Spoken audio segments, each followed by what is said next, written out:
Student, welcome to my channel CS and IT engineering Gyan. Operating system subject में आज का जो हमारा टॉपिक रहेगा वेरिएबल पार्टीशनिंग। इसके प्रीवियस लेक्चर में हमने देखा था fixed partitioning.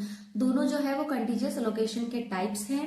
So student, memory full होने के बाद जब फोन स्लो हो जाता है तो हम सोचते हैं कि अगर मेमोरी थोड़ा और स्मार्टली मैनेज होती तो बेटर होता है ना। सो ऑपरेटिंग सिस्टम भी मेमोरी को मैनेज करता है और एक टेक्निक होती है वेरिएबल पार्टीशनिंग। तो आ जाइए समझते हैं हम सिंपल लैंग्वेज में।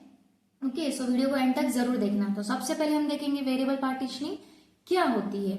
Variable partitioning is a memory allocation technique. जो वेरिएबल पार्टीशनिंग है ये क्या है, एक मेमोरी एलोकेशन टेक्निक है वेयर जहां the main memory is divided dynamically, not fixed, है ना, नॉट फिक्स्ड बोला है, डायनामिकली। तो यहाँ पर क्या होता है कि मेन मेमोरी को फिक्स साइज में डिवाइड किया जाता है and each process is given memory according to size at run time. इसमें हर प्रोसेस को उसकी जरूरत के हिसाब से मेमोरी दी जाती है।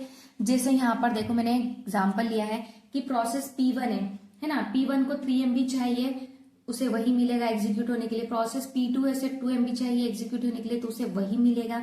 यहाँ पर फ्री स्पेस नहीं बचती है, जैसे हमने फिक्स्ड पार्टीशनिंग में देखा था ना, इंटरनल फ्रेगमेंटेशन।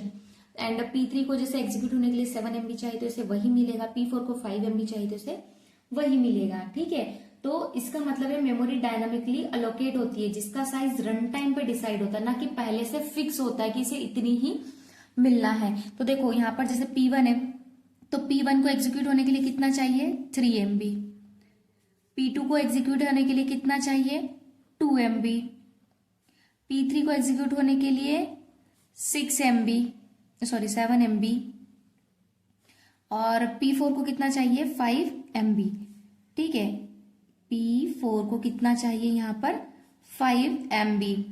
तो टोटल कितना हो गया, 3 to 5, 5, 7, 11, 12, 13, 14, 15, 16, टोटल 16 हमारे पास है कितना, 20। तो बाकी फ्री स्पेस है, मतलब जिसको जितना चाहिए उतना ही इसे अलोकेट होता है यहाँ पर। ठीक है, ये रन टाइम पर डिसाइड होता है, ना कि पहले से फिक्स होता है। जैसे इस डायग्राम में आपने देख सकते हो कि जो हमारी ये मेन मेमोरी है, ठीक है, ये मेन मेमोरी है, ये हमारा ओएस है। तो मेमोरी को यहाँ पर अलग अलग पार्टीशन में डिवाइड किया है हर प्रोसेस के साइज के अकॉर्डिंग। ओके, अब जैसे हमारी टोटल मेमोरी कितनी है, 20 MB है, और हर प्रोसेस को कितना चाहिए वो यहाँ पर से अलोकेट होगा। कुछ स्पेस यहाँ पर फ्री भी बच गया है, ठीक है, जिसे हम फ्री स्पेस कहते हैं। अब इसके एडवांटेजेस देखो आप, फिक्स वेरिएबल पार्टीशनिंग के एडवांटेजेस देखो। फर्स्ट, बेटर मेमोरी यूटिलाइजेशन, मतलब मेमोरी वेस्ट यहाँ पर नहीं होती है। लेकिन हमने जब फिक्स्ड पार्टीशन में देखा था वहां पर हमारी मेमोरी वेस्ट होती थी। ठीक है, एंड सेकेंड है नो इंटरनल फ्रेगमेंटेशन। जो हमारी फ्री स्पेस होती थी उसे हम क्या बोलते थे, इंटरनल फ्रेगमेंटेशन। बट यहाँ पर नो इंटरनल फ्रेगमेंटेशन, क्यों, क्योंकि हर प्रोसेस को एग्जैक्टली उसका साइज मिलता है, ज्यादा नहीं मिलता। एंड थर्ड है memory fits exactly as per process size. Memory fit होती है प्रोसेस के साइज के अकॉर्डिंग। अब इसके डिसएडवांटेजेस देखो, अभी आपने एडवांटेजेस देखे, अब disadvantages. First it causes external fragmentation, मतलब एक्सटर्नल फ्रेगमेंटेशन हो सकता है, छोटी छोटी जगह खाली रह जाती है तो किसी नए प्रोसेस के काम की नहीं होती है। सेकेंड है more complex to manage than fixed partitioning.